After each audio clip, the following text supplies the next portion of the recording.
If you could choose one superpower, either flight or invisibility, which would you pick? This question was the basis of an informal study done by radio journalists for the show This American Life, and what they concluded was this: the people who wish they could fly tend to have heroic ambitions like saving lives and stopping crime, while the ones who would rather become invisible admit that their intentions are less noble. Under the cloak of invisibility, they would do a lot of eavesdropping and maybe even sneak into movies and theme parks without paying. Flight, obviously, is the more noble superpower, the clear choice for the aspiring hero. But as people began to think about it, doubts began to creep in. The would-be heroes start to realize that even if they could fly to the burning building faster than the firefighters could drive, they would arrive with the same vulnerabilities they had always had. They would not be any stronger or less flammable than before. Ultimately, many realize that if they don't rescue the perishing in real life, the ability to fly is unlikely to change that. Despite their noble aspirations, people doubt they could really save anyone. It's fun to dream, but at the end of the day, let's be honest, few of us are really cut out to be superheroes. That was the discouraging reality that Jesus' disciples were facing at the end of a very long day, along several days, that had tested their strength, courage, and even their faith. They had nurtured some aspirations, believing that maybe they did have what it took to save the world. With Jesus on their side, it had seemed possible. After 3 years of watching him heal the sick and feed the crowds and even walk on water, the apostles were pretty sure Jesus was the kind of superhero the world needed, and they felt part of it. Heroes in training, you might say. But then something happened. Instead of leading his people to a heroic victory, he was publicly executed as a villain. How could this have happened if he truly was the Messiah sent by God to save them? Doubt began to creep in. Was he who they thought he was? Even after the women told them about the resurrection of his body, it was hard to get back to that place of belief. Jesus had shown himself vulnerable. What then would become of them? Matthew's gospel ends with the disciples straddling faith and doubt as they follow the women's instructions and go back to Galilee to meet their resurrected hero. Here's how Matthew's gospel ends. Now the 11 disciples went to Galilee, to the mountain to which Jesus had directed them. When they saw him, they worshipped him, but some doubted. And Jesus came and said to them, "All authority in heaven and on earth has been given to me. Go therefore and make disciples of all nations, baptizing them in the name of the Father and of the Son and of the Holy Spirit, and teaching them to obey everything that I have commanded you. And remember, I am with you always to the end of the age." According to Matthew, these are Jesus' final words, and famous words they are. We call this the Great Commission.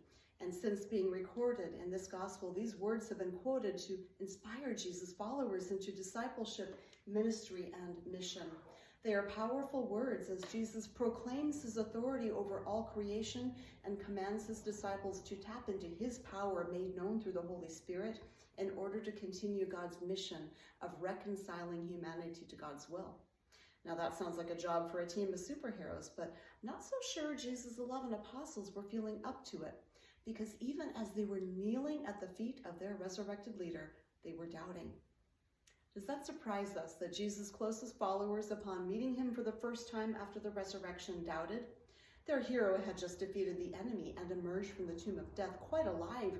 And as they knelt at his scarred feet, they wanted to believe, but they struggled. Their doubt collided with their faith even as they knelt in adoration of the resurrected Lord. If unswerving faith is a superpower, it wasn't theirs. In some communities of faith, doubt is considered a dirty word. You don't do it, and if you do, you sure as heck don't talk about it. But Matthew's gospel is quite honest about this dirty little secret that the disciples, even during an act of worship, doubted. What strikes me the most is that Jesus doesn't bat an eye. He does not scold or chide or threaten to excommunicate a single one of his disciples. Instead, he addresses all of them, everyone, with their complicated mix of faith and doubt, and he commissions them all to go into the world to teach others to obey the commandments he had given them, meaning to love one another. He never once corrects their theology or asks them to recite a creed or quizzes them on their mastery of the teachings. He sends them just as they are to continue his work in the world, teaching by example so that others may learn their superpower too, which it turns out is not their unshakable faith, but unconditional love. For those of us who have been taught that our faith must never waver, that doubt is the villain against we all must fight, Let us take comfort in knowing that Jesus understands and does not rank us according to the strength of our faith, doling out his love proportionally. For Jesus, all disciples are worthy of love, and because he had an endless capacity to love, so do we. Love is our superpower, just as it was his. Understanding this is essential to our understanding of ourselves as disciples. It's sometimes hard to imagine, knowing ourselves as well as we do, that people like us could represent Jesus to the world. We're told that our job is to share the good news of Jesus Christ with the world, but we might wonder how we can do that when our own faith is sometimes wobbly and even shadowed at times by doubt. But what this story teaches us is that Jesus commissions not perfect disciples, but people who both worship and doubt as they stand at the edge of the world that is passing away and the one that is coming to them. I'm thinking we can identify with that. Have we ever found ourselves led to worship while racked with doubt?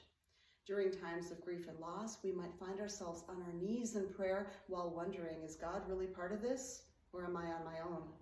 When we find ourselves fearful or uncertain, facing something that threatens to turn our world upside down, we might find ourselves praying, Lord, I believe, help me with my disbelief.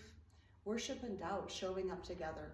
Every natural disaster, each senseless act of violence, each medical crisis, we find our faith tested time and time again. And as we fall to our knees in prayer, we hold space for multiple possibilities. Things can go this way or that. Either our prayers will be answered or they won't. Either God stops all bad things from happening or God doesn't. And our awareness of life's open-endedness has a word, doubt. The Greek word Matthew actually used in this anecdote is distasso, and it doesn't convey the same sense of negativity that we associate with doubt. The Greek word distasso conveys a sense of standing in two places at the same time or being of two minds. It is not disbelief as much as it is wondering. I wonder if it's this or if it's that. I wonder if this is happening, if it isn't. The disciples who doubted hadn't lost their love for Jesus. They simply wondered if what they were experiencing was really true. They had doubt. Doubt can be a gift if we let it. Our ability to imagine different possibilities gives us empathy for people who see things only one way or the other. We can only teach people how to follow Jesus' way if we understand where they already are. Our doubts also prompt us to consider all the possibilities, forcing us to ask the hard questions, which is how we strengthen our faith. As we allow ourselves to name our doubts, we begin to speak more honestly to God, building a more authentic prayer life. Instead of hiding our doubts, we can bring them to God, just like Jesus did when he prayed from the cross, my God, why have you forsaken me? Of course, God had not, but in that moment, even Jesus needed to ask. And when we ask, the answer comes. No, Jesus was not forsaken. God was with him even then, just as God is with us no matter what we are going through. Even when we doubt, the God who loves us without condition will not abandon us. Jesus' disciples learned this from Jesus as they knelt at his feet with both faith and doubt and heard, not contempt, but command. Go into the world and teach the people that love is stronger than the thing they fear the most. Love is the answer to the questions that keep them up at night. Love is what heals. Love is what saves. Love is what triumphs. I hope you can believe this.